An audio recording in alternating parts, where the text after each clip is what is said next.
The president of Venezuela, Nicolás Maduro, participated in the commemorative acts where he received the national caravan of Bolivarian fury. In El Salvador, electoral authorities closed polling stations amid low turnout and complaints of irregularities as the Supreme Electoral Court prepares for the transmission and proceedings of results. In Palestine, several civilians were killed and others injured as part of the ongoing Israeli attacks on several localities in Gaza.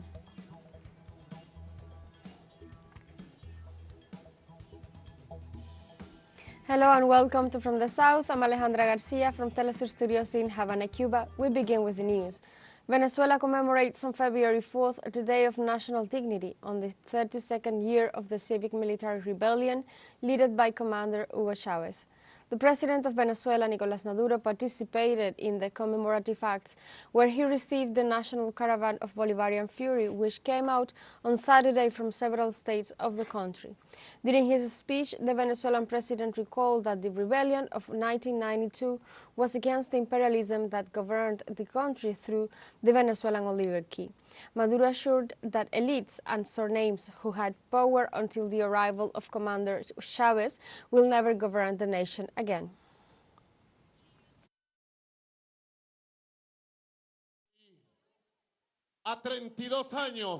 Today, 32 years after February 4, 1992, I want to raise our eyes to heaven and say thank you, Commander Chavez. Thank you for your rebelliousness. Thank you for your courage. Long live Chavez. During his speech, the Venezuelan head of state, Nicolás Maduro, recalled the historic events of February 4th and the rejection of the Venezuelan people to the model imposed by the International Monetary Fund. In fact, I could say that the 90s had not even begun when they tried to impose in Venezuela the neoliberal colonialist model of the International Monetary Fund on February 27 and 28, 1989. They went down and down and down and down, and the people took to the streets and said not to the International Monetary Fund measures in popular rebellion. The president of Venezuela, Nicolás Maduro, compared the military rebellion led by Commander Chavez with the one led by the liberator Simón Bolívar, assuring that both were a rejection to imperialism and the oligarchies. The 90s, and again, like 200 years ago, Venezuela in the vanguard of February 4, 1992, the military rebellion led by our commander Chavez, down with imperialism, the revolution of Bolívar, of the liberators, has arrived again, and so it was. Bolívar arrived with his cause, with his flag. The great national caravan Bolivarian Fury arrived in Caracas to commemorate the Day of National Dignity. Thousands of citizens from different states took part in the great national caravan to mark 32 years of the rebellion of February 4, 1992. The Day of Dignity is a historical gesture that consolidated the Bolivarian Revolution thanks to the civic military union that achieved the return of Commander Hugo Chavez. During the activity that commemorated the struggle of the Bolivarian Revolution, the first vice president of the Socialist Party of Venezuela, Diosdado Cabello, recalled that on February 4, 1992, Venezuela managed to subvert the neoliberal project that was trying to impose on the country. Also, members of the Bolivarian National Armed Forces carried out a civic military march through the streets of Fort Tiuna, the most recognized and important military installation in the country. The activity took place on the occasion of the celebrations for the National Dignity Day.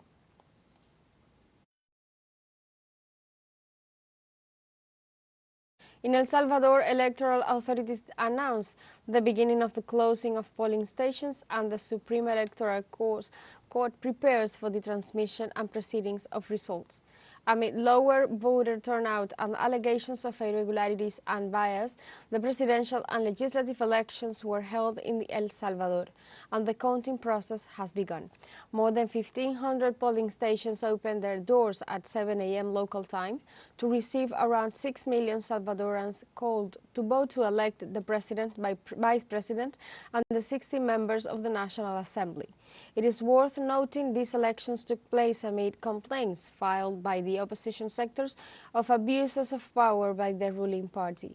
In this regard, the claims were presented before the Supreme Electoral Tribunal of the nation, aiming to expose what they call political advantages and the use of hunger as an instrument of coercion, promotion of candidacies in spite of the electoral silence, and threats of dismissals. Amid election day, Salvadoran citizens stressed that the country needs to improve the education sector besides improving security. Honestly, besides security, I'd like to hear more about education. I feel like it's an area that hasn't been developed very much, and I think it's very important, especially for young people who are waiting for better opportunities. We are hoping for progress more than there is currently in the country. I hope that the proposals of the current presidential candidates will be implemented as they were proposed during the campaign. The Guatemala Migration Institute IGM reported that 11 people were killed in a traffic accident on Saturday. 9 people died at the scene at kilometer 133 of the route leading from Guatemala City to the Pacific coast, while 2 people died in a health center. According to the IGM, 9 of the deceased were Cubans and were traveling north to reach the United States. The accident happened in the early hours of Saturday morning and involved a truck carrying sugarcane, a car with over 5 passengers, and a motorcycle. Guatemala initiated the process of communication so that the deceased could be repatriated by the Cuban authorities. Argentina's security ministry said on Sunday that federal police and Interpol agents arrested businessman Diego Hernandiricio and his partner Paraguayan ex-model Julieta Nardi last Friday in the province of Córdoba, accused of leading a network that trafficked arms to Brazil. Hernandiricio is considered the biggest arms smuggler in South America and was the president of a company dedicated to the firearms trade, of which Nardi was vice president. The company acquired the weapons in Croatia, Turkey, the Czech Republic, and Slovenia, brought them legally into Paraguay, and imported them into Brazil, where they were sold to a third party who was responsible for delivering the weapons to local criminal organizations. According to the Argentine Ministry of Security, the company had imported 25,000 weapons since 2012. Let's take a short break, but remember you can join us on TikTok at teleSUR English, where you will find news in different formats, news updates, and more. Other stories coming up, stay with us.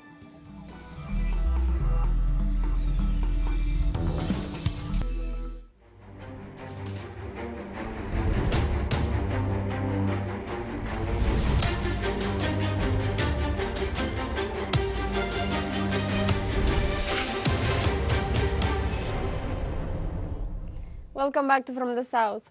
Local media in Palestine on Sunday reported that several civilians were killed and others injured as part of ongoing Israeli attacks on several localities in Gaza. In this regard, the report adds that the Israeli bombardment targeted civilians in the Al-Heker area in the city of Deir al-Balah. On the other hand, 3 other civilians were killed in a drone strike targeting an area near Al-Saraya, along with another Israeli attack on the family home in the Al-Rimal neighborhood that claimed the lives of 4 civilians. In this regard, Palestinian authorities also warned that the Israeli helicopter gunships opened heavy fire on the Bureij refugee camp in central Gaza, while in Tel Aviv's warplanes have targeted the vicinity of the Abu Bakr as Siddiq Mosque at the Al-Sabra neighborhood. Since the beginning of the Israeli aggression, more than 27,365 people, mostly children and women, have been killed and more than 66,630 injured. On Sunday, Canada joined the United States in imposing sanctions to 4 Israeli settlers involved in terrorist attacks against Palestinians in the West Bank. Canadian Prime Minister Justin Trudeau said that the Israeli colonist violence against Palestinians in the West Bank is absolutely unacceptable and puts peace and stability in the region and the path towards the two-state solution at risk. On February 1st, U.S. President Joe Biden had issued an executive order targeting Israeli settlers involved in attacks and acts of violence against Palestinians in the occupied West Bank. The U.S. will also impose financial sanctions and visa bans against the 4 settlers involved. In 2023, some 10 Palestinian civilians were killed by Israeli settlers.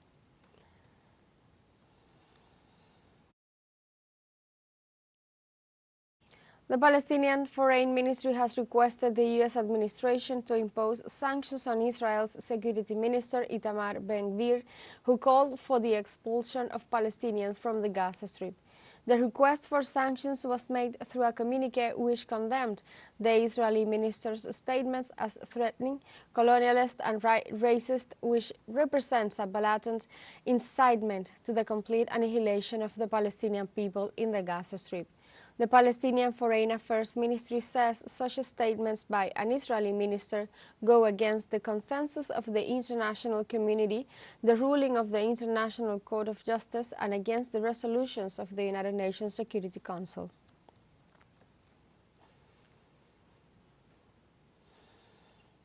On Sunday in Yemen, United States and United Kingdom Air Force launched at least 48 attacks against 6 provinces of the country. In this sense, the spokesman for the Ansarullah movement, Yahya Saree, declared that 13 attacks were launched against Sana'a, the capital of the country, 11 against the province of Taiz, 9 against the region of Al-Hudaydah, and another 7 bombings against the provinces of Al-Baida and Haja.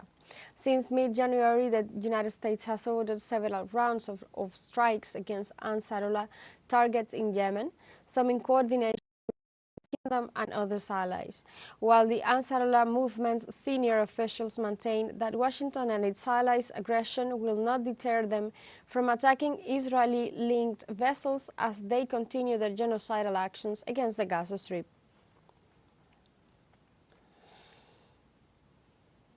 The Iraqi Popular Mobilization Forces condemned the U.S. aggressions on the west of the Anbar district and confirmed that such actions will not go unpunished.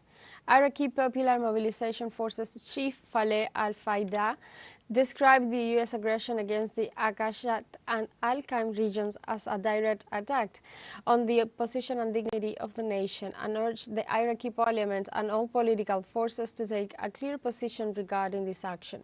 Al-Fayyad said he will not accept the blood of the Iraqi people turned cheap political currency, and he said Washington's aggression will not go unanswered.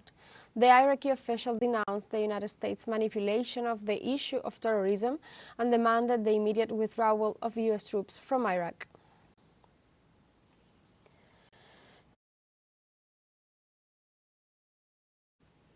We say in Iraq, where Prime Minister Mohammed Shia al-Sudani visited the Al-Hussein military hospital in Baghdad to see the wounded of the U.S. attack west of the country. He wished them a speedy recovery and ordered the hospital staff to provide them with all necessary care and treatments.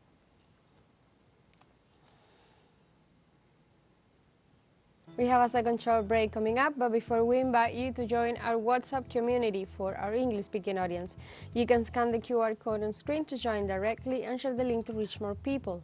Constant news, coverage of Latin America and the Caribbean, as well as the rest of the world. Stay connected and informed with teleSUR. Final short break, don't go away.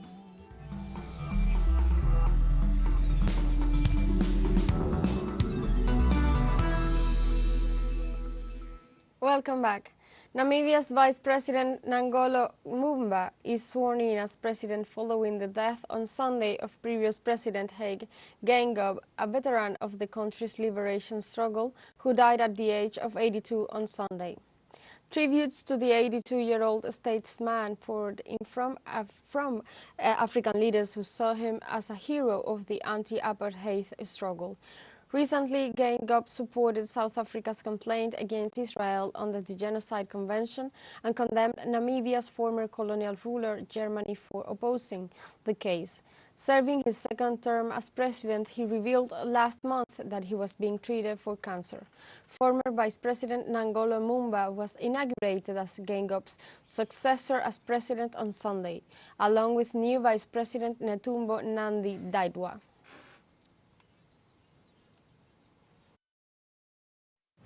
During this difficult period of mourning, I urge all Namibians to remain united and to keep the bereaved family, the bereaved Geingob family and clan in our prayers. I take on this heavy mantle, cognizant of the weight of this responsibility, to serve all people of Namibia with utmost dedication and commitment in the service of all citizens. In Senegal, the decision to postpone the presidential elections was welcomed by the former ruling Democratic Party, whose presidential candidate is Karim Wade. Wade's supporters were seen celebrating the delay of February 25th presidential election by President Macky Sall. The decision is due, among other things, to the conflict between their candidate and the Constitutional Council, accused of corruption by the former ruling party. Several opposition figures rejected President Macky Sall's decision to postpone the election, and at least 2 of the 20 presidential candidates say they would continue with their campaign scheduled to begin on Sunday. It is planned that Sall's term ends on April 2nd. The Senegalese electoral code requires 80 days in advance of the elections, which means that the earliest a new vote could be held is the last week of April.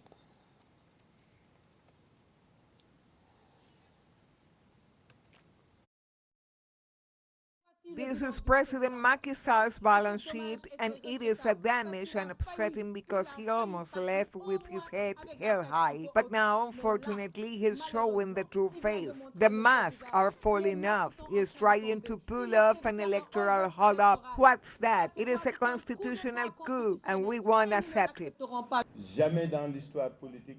Never in Senegal's political history have we seen a situation like this.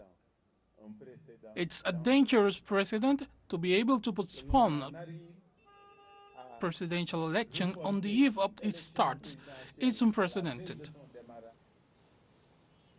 Meanwhile, in Senegal, opposition demonstrators and police clashed after President Macky Sall announced the indefinite delay of upcoming presidential elections scheduled for February 25, 2024. Protesters gathered in the capital city at the call of opposition candidates. The president pointed out that the reason for the delay in the elections is to carry out an open national dialogue in order to meet the necessary conditions that guarantee a free, transparent, and inclusive election. In turn, all presidential candidates expressed their rejection and assured that they would carry out their electoral campaigns in spite of the official cancellation.